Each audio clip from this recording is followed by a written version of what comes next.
Hello and welcome to Pods Like Us. I'm Martin Quibell, known to my friends as Marv, and this time my guest is Andreea Coscai, and we are talking about Eurowaves, which is it's a fabulous bi-weekly newsletter done through Substack, or that's where I've read it through, that my guest founded in December of 2024.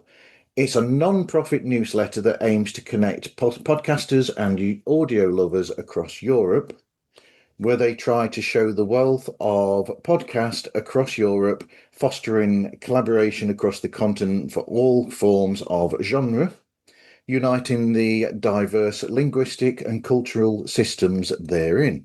I know, yes, I'm reading a script.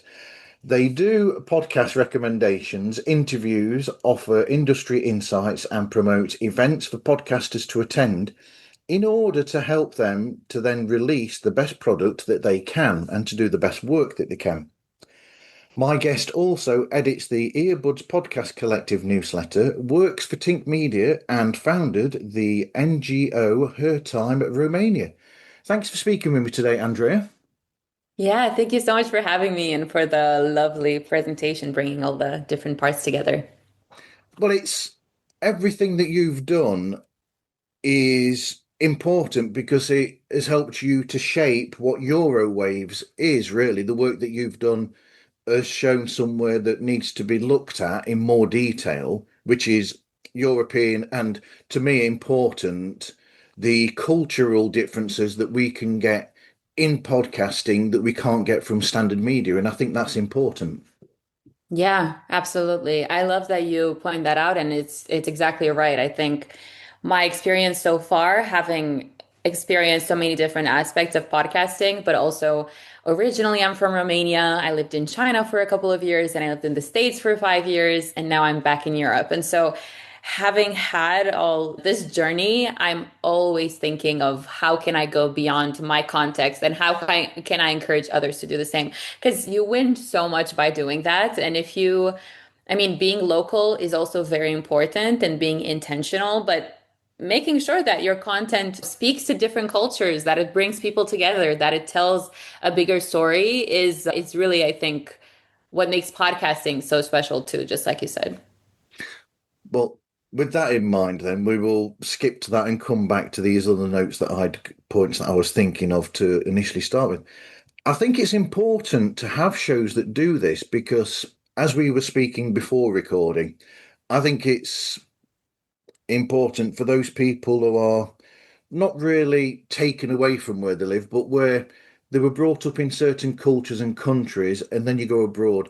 As an example, I was saying to my other half, Louise, that the way that I see it is if you are someone who was born in, say, Spain, so you've got this specific culture and your family is there still, and you have this, and you move to go and work at somewhere like Australia, normal media will not provide shows for you that will speak in your native language, and they won't speak of the culture, which you sort of need to do from time to time to be able to remind you and bring you up to date with what's going on with your family, with your friends that are over there. So in that way, that is one of the most important things to me in podcast is that if they're allowed to just do it, be their own selves with the language, with the culture and the way that they present shows and things that they bring, it then gives those people that little bit of home in a way. Yeah, absolutely. I mean, that's exactly right. And I've noticed this in the Eurowaves community as well, because there's the newsletter, but there's also the Eurosounds listserv, which for anyone listening, if you want to be a part of that, if you're interested in European podcasting, please let me know. I'd love to add you. It's a growing community, and there are a lot of American podcasters, for example, who are based in Europe, and also a lot of European podcasters based in the States, right? So having that connection and that understanding as far as storytelling goes, as far as the industry goes, understanding those differences is just such a learning experience. And I'll give you another example. Yeah. Since I was mentioning that I'm from Romania, I've been back here for a couple of years. What I've been trying to do for these past years is, okay, Romania's industry, to give you a bit of perspective, is celebrity podcasts, video podcasts, entrepreneurs. It's very little storytelling and narrative. There is a small side to that, and I'm starting to join them as well and work with them. But for me, it's actually pretty clear why podcasting has not taken off in Romania. And when I have communicated it with other Romanian podcasters, they were taken aback and confused. And the reason I identified is we don't have the same radio culture as in the States or as in Spain, right? So we listen to radio for music, but we never go to the radio to listen to journalistic pieces, right? We go to independent media. And the narrative side of the industry here is the independent media. So for me, it's like, it's clear, right? Like I started out with my podcasting journey in the States. NPR like made it mainstream. There was a whole different story before that with independent voices, right? But that's really where also the resources were. Spain also there's that culture. France is that there's that culture. So the fact that I can get that understanding and other people can get that understanding to just, keep doing what they love, invest in the spaces that they're in and collaborate is, yeah, a huge advantage and not someone that everyone has at the top of their mind. To go on a tangent here, it's interesting that you say that because when I've spoken with the creatives from America who, for instance, make audio dramas and they discuss that, I have mentioned to them that because they said that it's something different for them that they're not used to, but I've mentioned to them that in the UK where I'm from, there's a rich history of audio drama because we have the BBC dramas that date back decades and decades to the beginning of the BBC, in fact. And I've listened to shows. I mean, I spoke to one of the writers of, there's a famous show in the UK called The Archers, Kirby. She's one of the people who wrote for that, and she now works for Blanchard House, who are great friends of mine, the people there. And so to us, it's different. We have that history of that as well. But in saying that, the people who work now for Blanchard House, who used to work for the BBC, a lot of them, they've been able to get out now and not be sort of stifled by even the BBC has those specific things that they have to hit. They don't, so you have to look into certain areas and they won't let you go out to other areas because they're still a corporation, the BBC, so they're still after the numbers.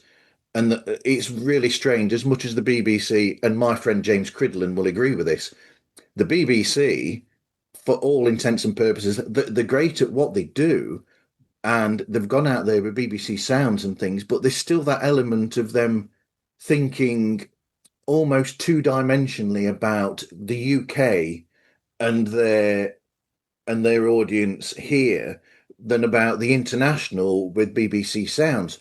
So even with that, I'm rambling on here, No, but this is so, yeah, it's so great to hear. I relate a lot to yeah. the kind of findings. Yeah.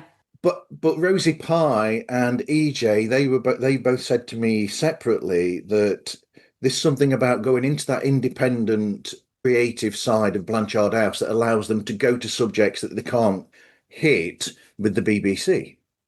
Yeah. And that's another layer, right? Kind of like how podcasting got started in the States as well. I mean, sure, NPR got it mainstream and you have iHeart and you have these great networks that came out of it that do have those limitations for creators, even though they have the resources at the same time. So, yeah, I also love that aspect of it, kind of seeing what's the independent podcasting space in the Yeah. UK, what's it like in the US, what's it like in just a bunch of different countries, and seeing, okay, how can we help each other and gain that perspective? Yeah, because it's Yeah, it's sort of irritating in a way where we've got presenters that work for the BBC in the UK, but for some reason they need to go out to independents to make podcast, which to me is senseless. I don't understand why, since they're contracted the BBC and the BBC want to go into the podcasting world, why they don't actually just let these presenters make their podcast for the BBC, for their BBC Sounds, to have that next, have material there that's specific for podcasting. Yeah, absolutely. I mean, I wonder. Yeah. Yeah. But they are great shows anyway. So, what was your personal journey then with podcasting? How did you first get into it? And what's the journey been like? Well, first time I got into podcasting was through a podcast recommendation from one of my mentors at the time, who is more of a sound artist. She was really a fan of The Heart from Caitlin Prest. Yeah. And I mean, that's one of my ultimate favorite shows. Because when I listened to it for the first time, first of all, I wasn't even really familiar with podcasting that much in 2017, I would say. And it just made me think, wow, you can do that? And that's called a podcast. Like the storytelling, the sound design, again, the music, just all of it just blew my mind. And so that's kind of how I started loving it and listening to more podcasts. I listened to Believed by NPR, Yeah. which still to this day, I love those kinds of series that are investigative, journalistic, and report on issues in those areas. And so I first started out, I was kind of doing work in marketing at the time. And some of my first jobs as a podcaster were in production. So I was working as a freelancer with just different clients, different independent podcasters. Now, I will say the podcasting space, especially as a producer, is very competitive, Yeah. as you may know. So I didn't have those NPR credentials. I didn't have none of that. I couldn't really get myself to start it with a $15 internship. I was like, I was also an immigrant in the States. I needed to sustain myself. So after I was in that space, I did a little bit of social media and then I found Tink and I've been with them for 2 years and a half. Then I started working with Ariel sometime last year as well for Earbuds, helping out with the newsletter. And that's kind of when I realized, okay, it's been 2 years since I'm back in Europe. I feel so disconnected just physically, right, from what's going on in the States. I'm tuned in every day. I talk to the Tink team. I work with clients from there. I listen to the podcast. I know everything, but I'm not really immersed. But I'm also wanting to do something here. And that's kind of when I realized, okay, let me go beyond just Romania. Let me go just beyond what's happening in the States and try to build some connections with those. And that's how I started out Eurowaves, as you mentioned, in December of last year. And since then, it's been a lot of connecting with podcasters like you, having the kind of conversations we were just having in the beginning of this episode, and trying to get perspectives from each other, highlighting it to the world and getting more people to think about this. Okay, maybe it's worth thinking internationally, just like Yeah. you were saying. Yeah, I mean the work that you do, I think it's great. I mean, I'll name check somebody else now. The work that Julio does, for instance, with tropical podcasting as well. It's similar because you're both highlighting this niche that needs to be highlighted, which is specific podcasting for specific languages. And I know I'm going to say his name again. I know it's something that James Cridland loves is this ability to be able to reconnect with or to connect with your own culture. Yeah. And he's a fellow Brit but he's stuck in another country as well, or he lives in another Yes. country, James. Yeah, I mean, But him and yeah, Sam were some of the people that were the most welcoming when Eurowave started. I went on the podcast to talk about it. They featured it in Pod News. And this is something I really appreciate about their work. Every day, right, James like shares something about what's going on in Spain, what's going on in Indonesia, what's going on in China. Like this is what it's all about for me. So getting to see it in Pod News is I'm just really glad there's that representation and that they're really pushing for that. oh, I shouldn't say this. So when I listen to Pod News Weekly Review, when James and Sam get together and they have their chat, it's almost like, I mean, in some ways, it's one of the reasons why I like audio so much as opposed to with video, where as a listener, you can almost imprint yourself into the show.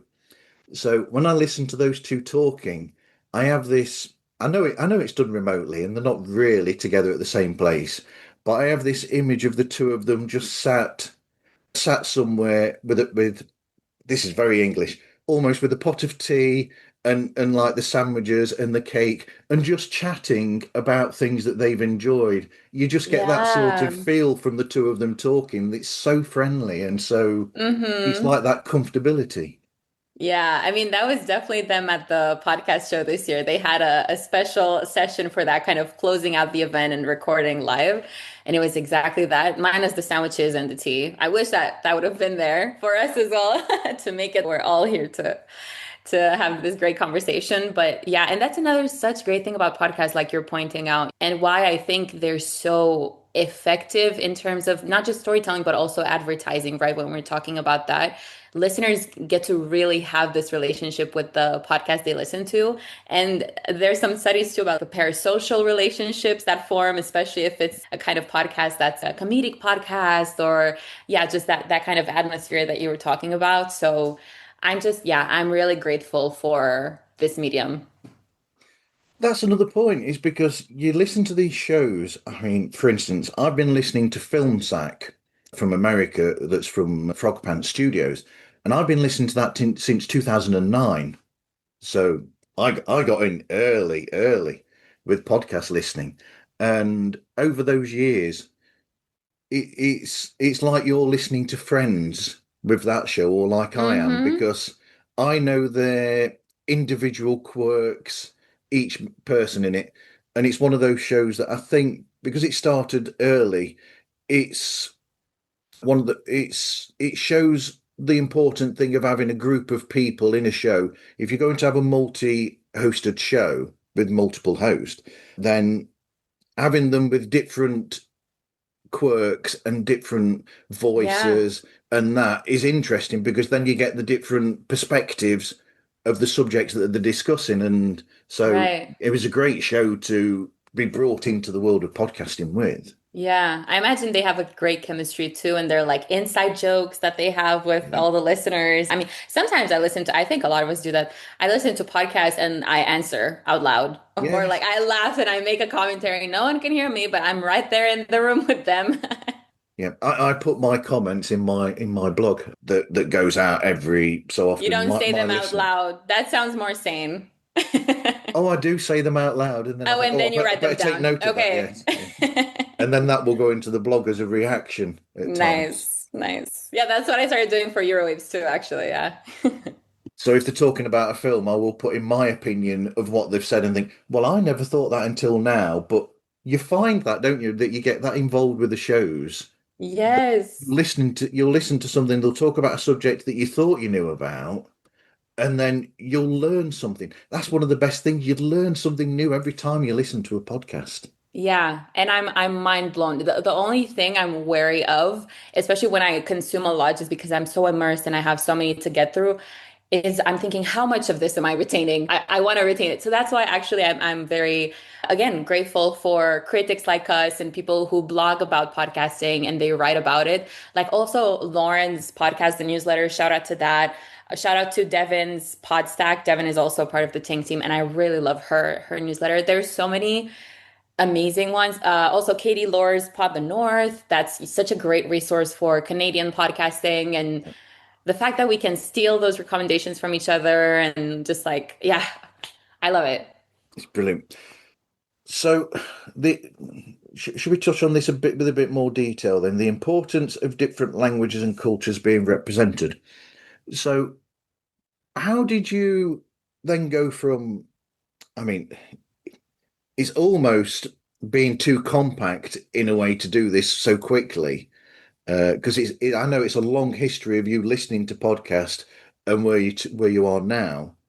But in a nutshell, how did you go from being just that podcast listener to now being somebody that's going out there looking for these different podcasts that promote different cultures and different languages? So how have you gone from, how has that journey been?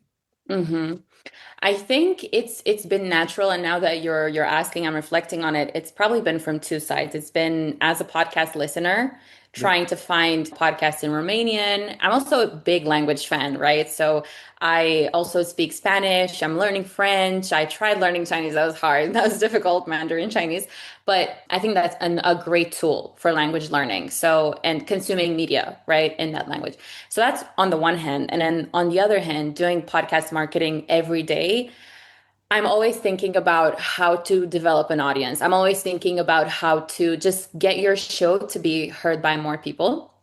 Yeah. And so one of the things we do at Tink as well is thinking creatively. So if we're marketing your show, we're thinking, okay, we're going to do partnerships with other podcasts that talk about podcasting. Yeah. But let's see a few hobbies that you have or things you enjoy where you could go on other podcasts as an interviewee and kind of like have people get to know you better in that sense. That has nothing to do with this podcast, but it has everything to do with you, right? And why people would get to know you and really love you and want to have that kind of relationship we were talking about earlier. So I think that was just another aspect of it. Okay, how can we get it out to more people? And especially from the storytelling perspective, this is something that I did as well. I did some experiments with producing my own podcast. They're just very limited, one that's 10 minutes and one that's 30 minutes. And they were both about reproductive rights. Coming from Romania, where in the 80s there was abortion was illegal. There was so many repercussions from that. I went to the States, I got there and I saw, okay, Roe v. Wade might be overturned. And let's see. Maybe we can learn from each other here. Maybe Americans learning about what happened in that sense in different parts of the world could help give more perspective and just broaden our thinking much more and see, okay, this is not an isolated case. This is not just local what's happening. This is like a broader phenomenon. So it came from a bunch of different perspectives. Like I said, me as a listener, me as a marketer, me as a storyteller, and just it just makes so much sense. Well, that brings another important part of podcasting to mind, which is also the fact that these shows that are made in these different countries and different cultures, if Americans then go and listen to these shows that they wouldn't know, all these subjects that they wouldn't know anything about from American media on the television or on the radio, it's it's educational for them because they're learning about things that they didn't know anything about or they knew a small amount about. But because it's the actual culture involved in this actual subject, they're learning more about a subject that they either know nothing about or very little about. And Yeah. that's a really important part of podcasting as well. And what I will say here too is if you're trying to do this with your podcast from, again, a storytelling perspective, a marketing perspective, you got to make sure that if you're marketing to a different audience, you still keep it relevant to them and you kind of match their tone, right? So this is something very important even within Europe. If you have a podcast that's in Spanish, you can expect, and it's made in Spain, you can expect for it to be listened there. I mean, Argentinians, for example, they can listen to it, right? They will understand it's a shared language, but that doesn't mean the cultural references, the kind of humor, all these kinds of things are going to make sense. That's something that I was very curious about with Spanish language. And it seems it's that because there's a bigger part of the world that speaks Spanish, it doesn't mean that you have a bigger audience necessarily. So a good example of this is the podcast The Europeans, which is very widely appreciated by Europeans, by Americans, by Canadians. I'm sure it's just everywhere in the world because it has that kind of approach that's kind of opposite of, say, Deutsche Welle, where it's more serious, or BBC, it's more serious, more formal. So keeping that in mind is also very important because you're trying to get your message across. You gotta know who you're talking to, right? Yeah. And before the BBC, I'm sure, are not listening to this show or watching this, before they take offence, I don't mean anything negative about that. We understand that you are looking for you are a corporation, you've got to get the money, and that's what you're looking for. And I do listen to I'm Sorry I Haven't a Clue and numerous other shows that the BBC actually make, and I really enjoy them as well. Yeah, and there are many American podcasts too that have more of that serious stance, but having that cultural sensitivity to how you present different topics, that's to keep in mind. Yeah, I mean, I listen to shows by WNYC, I listen to shows by NPR, and by all these people who are, and iHeart, which are corporates in the podcasting world, but nothing. But yes, they're enjoyable in a way. I like a variety of all types of shows. I like the big produced shows by corporates, but I also like the independent. And that's the best thing about it is it's like one of those buffets that you go to or meal that you go to. You go to somebody's thinking, well, I'll have a bit of that and I'll have a bit of that. And it's not served for you on a plate. You pick what you want to listen to. So you might have this thing and this, and that's something else that I love about podcast. Yeah, yeah. And I think we have such a deep understanding of that because we've been listening for a while, right? So it even depends on the time of day. If I'm waking up, I don't want to listen to an investigative podcast about like abuse. That's not the first thing I want to hear in the morning. I'm going to put on a comedy podcast. And then later in the day, I'm going to put on something else. So that's also a thing of a matter of podcast discoverability, I would say, and trying to convert non-podcast listeners into podcast listeners, which anyway is a very difficult thing to do. Yeah. Okay, if we're doing listening when we wake up, Bird Note Daily, which is an American show, and it's under 2 minutes. That is lovely for just the daily, just listen to because Yeah. it's a show where they have a bird song and they will go into detail about that bird, and it's just comfortable. First thing in the morning, you wake up. That's nice to listen to, and then yes, you go to a good comedy show to bring you up and prepare you for the day ahead. Yeah, yeah. The Daily Zeitgeist is very good for that too. And I love daily shows that I can keep up with. Yeah. And that's another interesting one is the different lengths of shows as well, where you could have a little bite-sized show or a small show, and that's the same as I was saying with the buffet thing, which is you can pick something large or something small, and it all works because it's still entertainment, and you can still get things from all of these different lengths, whether it's a 2 minute show, half-hour show, or a 3 hour show. Yeah, yeah. And I think this is actually such a great point as well to keep in mind when you're marketing, right? Kind of what we were talking about earlier. Don't limit yourself to the same genre or the same exact kind of podcast. If you have a music podcast, you might not fit exactly well with another music one. You know, if it's not, we call it a vibe match at Tink. Yep. I mean, a music podcast can have a vibe match with an immigration podcast, you know? So kind of understanding those listening habits too as a marketer or as a podcaster who's marketing their own show is, yeah, is key. But going back to the different cultures, so when I listen to, I feel really terrible. I can't remember. He's changed the name of the show. Kunal has changed the name of his show. It used to be Podcasting with Kunal, and I can't remember what he's changed it to. And that is interesting where I listen to that and I get the Indian culture because it's an Indian radio, an Indian podcast presented by an Indian presenter. And he speaks for people from different cultures of India because there are multiple cultures in India. You've got different religions. And I find that a fascinating listen because you're getting a small part of their culture. And I do love Indian culture. I mean, I play the sitar. I've got one in the corner there, for instance. Oh, So, how so cool. I Yeah. love that culture anyway. And then there's a true crime show from France that I've listened to as well, but you wouldn't get their perspective on crimes in true crimes in their country if you were listening to an English language show because it's not looking as in depth as those shows.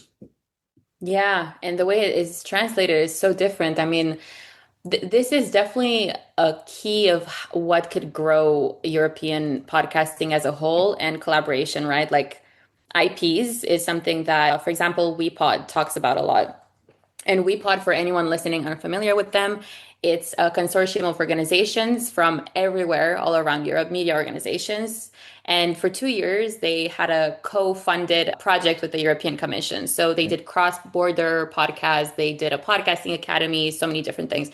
And this is one of the things they launched as well, an IP marketplace, right? So you have a podcast from your country that did performed really well, and you can put it up in this marketplace and see if someone from a different country wants to translate it. And that's the second thing is their cross-border productions. They talk about it often at the podcast show in the Sounds Like Europe, their own podcast, which ended, but it's such a great resource for kind of learning about how they managed all that. It's difficult. It's difficult. You got to have the resources. So this European Commission funding is gold, especially for Europe, these kinds of grants. And making sure, again, you have the cultural sensitivity, you have the just references that do not translate from country to country, culture to culture, the history, like the historical aspect. So, for example, and they're looking into the same kind of stories, but telling them slightly different. One of their podcasts is called Truck Drivers.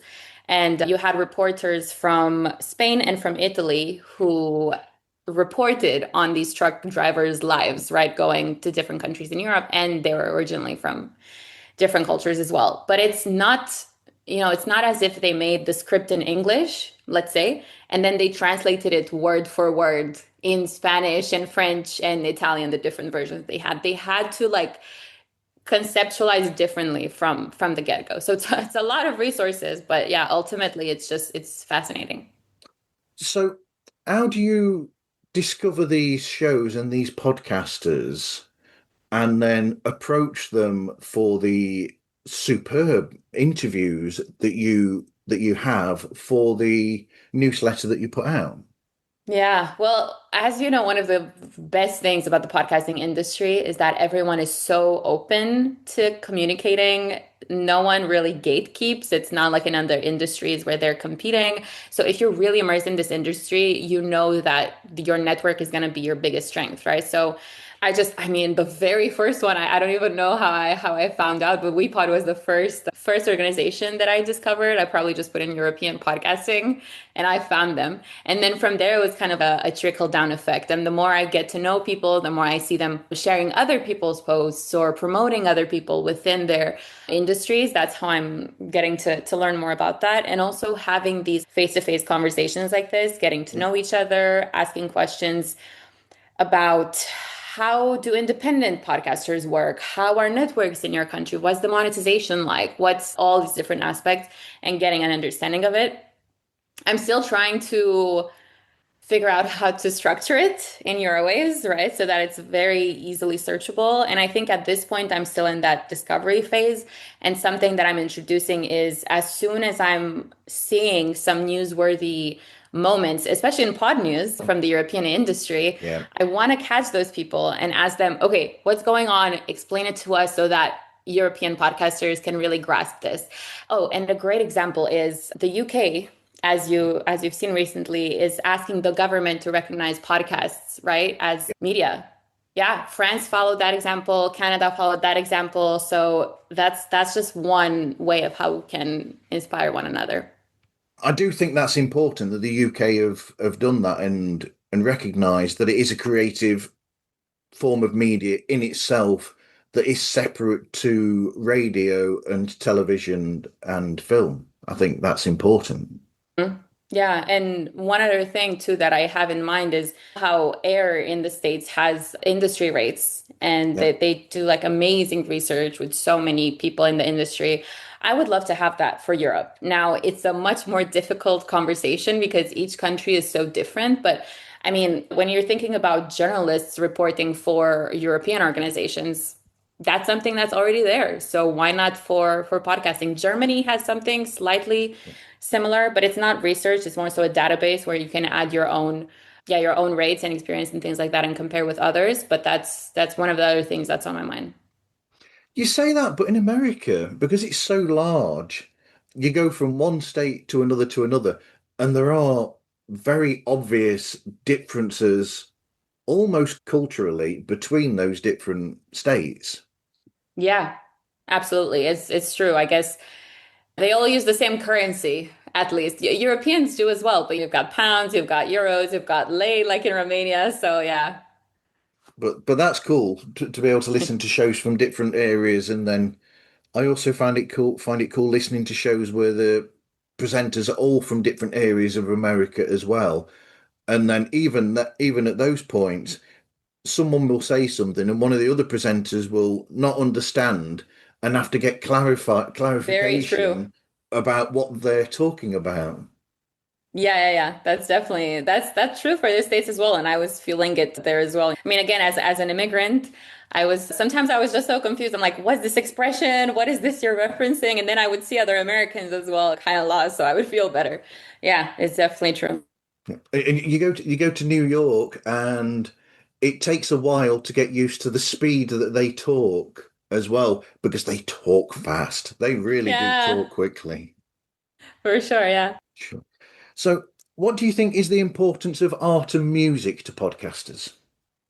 I mean, well, I started out saying that The Heart was the podcast that blew me away, right? So I think that's just such a perfect question that not a lot of podcasters think about. And then another podcast that comes to mind that I absolutely love and have worked with is Movement with Macleod Hadero, which is about music and immigration. And when I listen to these podcasts and they're so going honing into that musicality of it and the sound design, and even I would call it sound art at that point, especially for the heart, the way that it immerses you, given that it's audio, right? Like we have to use our imagination a lot and we have to make sure that we stay tuned in. Otherwise, because we don't have the visual element, especially in these days with how our attention spans are, then we're completely lost. So I think it just takes podcasting to a whole new level. And for other kinds of shows, even for chatty ones, for interviews, for I don't know, what have you, reporting, whatever it is. I think if you take that into consideration and think of how to use music wisely and strategically to convey the emotions, you don't have to say a lot of words. You can cut out a lot of the script even by beautifully designing it that way. Yeah. Yeah. I mean, carrying on with the sound, not just the music, but if you go that little bit further, I've not recorded episodes with them as yet, but when I've spoken with Aaron Mankey and I've spoken with Lauren Shippen, just personally, we've discussed the importance of sound in shows that they make, the audio dramas. So the music and then the different sounds that they get that they throw into the shows. And Yeah. it's all about immersivity, which is incredibly tricky to do, but they do such a great job of Yeah. putting you in that situation and like you feel like you're there. Yeah, you're so right. I almost feel like, how did I miss talking about fiction? Because it's such a central piece to this for sure. I mean, yeah. And even in Romania, there's an aspect of the audio world here that's into radio documentaries and that audio drama. And I feel like bringing all these different people together from the sides of the industry is just doing wonders. And yeah, for fiction is just such another great example. I mean, Play on podcast that again I love, and they put out so many different series, Shakespearean reimagined plays. They do this very well too. So I recommend you and everyone listening to check it out because I think you'd love it. So what advice would you give to people then? What would you say is most important for people going into the world of podcasting? You mean starting out their podcast or wanting Yeah. to work in podcasting? Well, starting a podcast themselves, what would you Yeah. think are the things that they need to hone in on initially?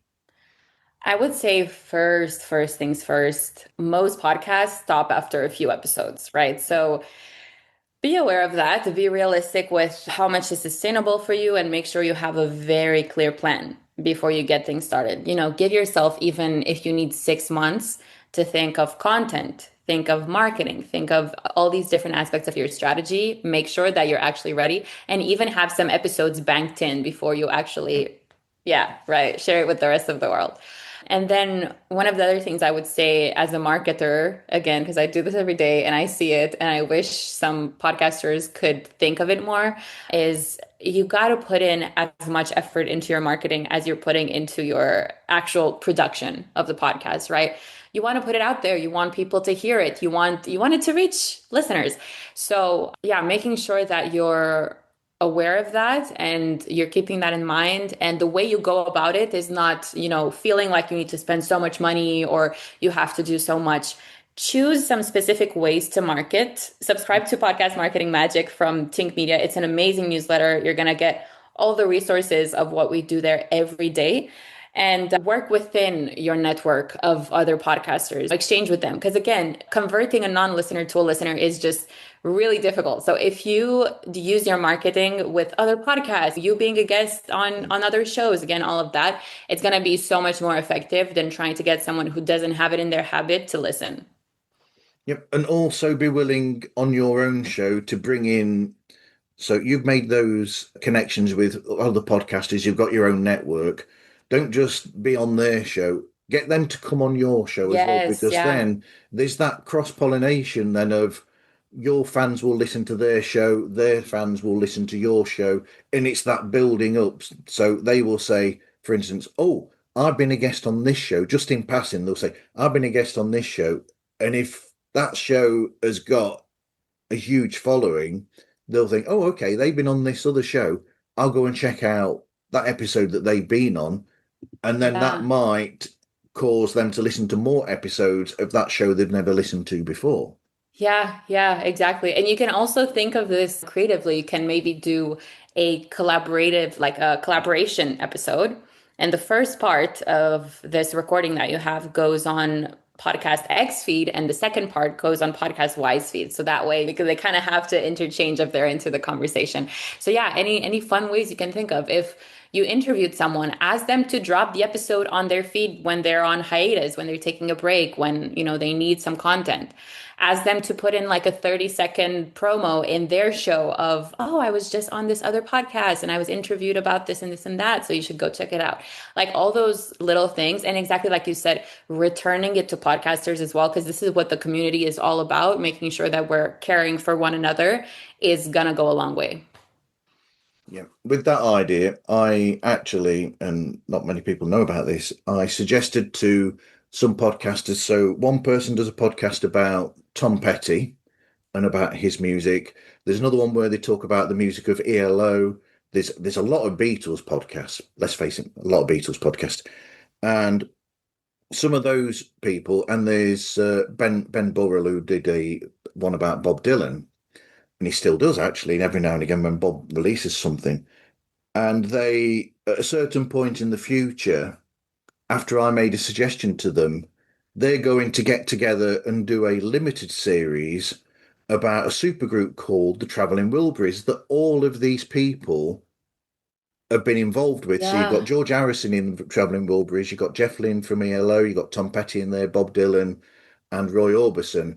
So because their own shows are about one specific member of this, I just said to them in passing, I just said, you should just do a limited series about the two albums that they all made together as a unit. So at some point, that'll be Brilliant. That's happening. such a good idea. Yes, I love that. It makes so much sense. I think also when you're in it, right? If you're doing the podcast itself, it's hard to think outside of it. Sometimes you're so stuck in admin and your routine. So having someone like you come in and give that kind of creative idea is so fun. Yeah, I'd love to hear how it goes.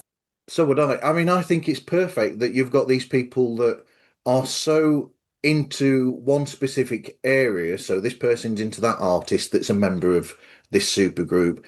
You'd get all the discussion about how they see it from their perspective of the artist that they love, but then they come together and see how it works as a whole as well. I just find that whole idea fascinating. Yeah, that's super fun. And they already have the base for it, right? Like Yeah, each one of them.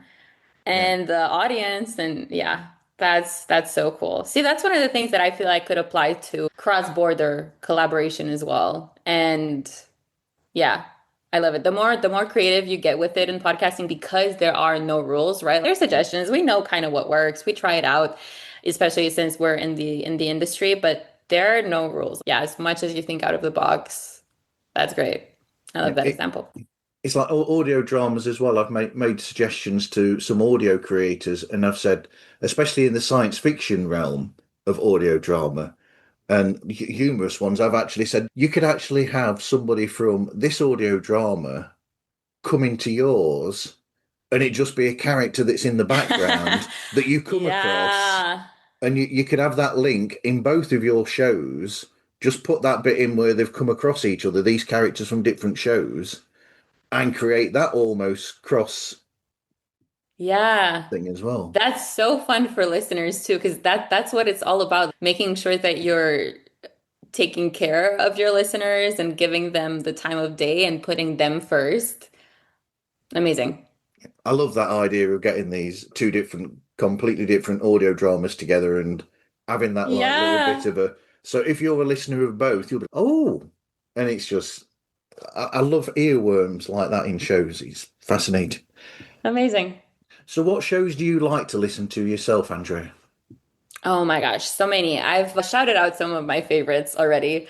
Let's see. I'm starting The Girlfriend season two. I haven't, or season three, I haven't listened to the previous seasons because I'm honestly not a big fan of true crime. It just kind of makes me, it's so eerie. So yeah, I'm not a fan, but I love the premise. I listened to Liberty Lost, which I really enjoyed. And yeah, I was the same way that I binge a TV show on TV or on Netflix or whatever app. This is how I'm waiting for these new episodes to come out. The Retrieval season two just came out. It's such a good listen. It's so well made. I really, really love it.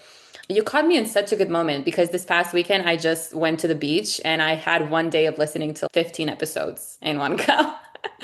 So it was, yeah, it was. I mean, sometimes I listen to that many, and other times, because I work in podcasting too, as you might feel as well, I just cannot. I need to listen to music or think of something else.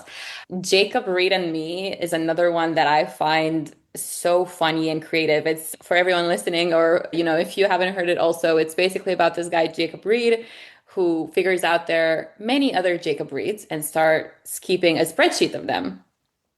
Yeah. And then he starts going after them one by one and figuring out, oh, this Jacob Reed is an artist. I've always wanted to be an artist. Let me learn more about his life and find him and talk to him. And I won't spoil it because it's a funny plot twist and everything. But what's really cool too is that his sponsorships come from other Jacob Reeds who have photography businesses or construction businesses or something like that. So it cracked me up. I didn't listen to it for a long time because sometimes who is Jacob Reed, But I'm so glad I gave it a try. And here again, it's so important to have reviewers kind of, push your show out and talk about it in a way that's so genuine, like podcast and newsletter.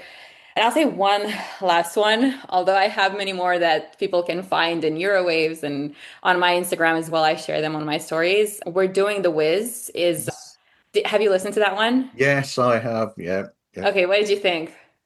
It's it's riveting. It's one of those to binge. So shout out to Ariel for telling me you should listen to this. She's right.